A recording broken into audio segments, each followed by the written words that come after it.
চট্টগ্রাম ১৪ আসনে রাজনীতিতে নতুন মোড়, অলি আহমদের নতুন মেরুকরণ ও বিএনপির চমক।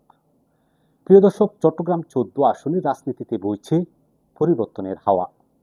দীর্ঘদিনের গুঞ্জন আর জল্পনা কল্পনার অবসান ঘটিয়ে এই আসনে তৈরি হয়েছে এক নতুন রাজনৈতিক সমীকরণ। অনেকেই ধারণা করেছিলেন আগামী নির্বাচনে বিএনপির সাথে জোটবদ্ধ হবে লিবারেল ডেমোক্রেটিক পার্টি এলডিপি।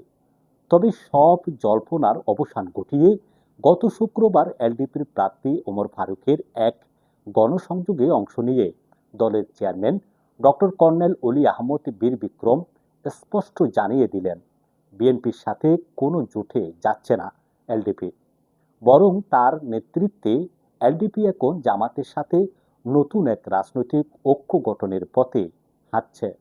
অন্যদিকে চন্দনাইশ সাতখানিয়া আংশিক এলাকা নিয়ে গঠিত এই আসনে বিএনপির প্রার্থী কে হচ্ছেন তা নিয়ে তৃণমূলের নেতাকর্মীদের মাঝে ছিল চরম কৌতূহল। বেশ কয়েকজন প্রভাবশালী নেতা মনোনয়ন ফরম সংগ্রহ করলেও শেষ পর্যন্ত ধানের শীষের কাণ্ডারি হিসেবে নাম আসছে চন্দনাইশ উপজেলার সাবেক ও আলোচিত চেয়ারম্যান জসিমউদ্দিন আহমেদের। উল্লেখ্য, বিগত উপজেলা নির্বাচনে বিপুল ভোটের ব্যবধানে বিজয়ী হয়ে তিনি নিজের জনপ্রিয়তার প্রমাণ দিয়েছিলেন।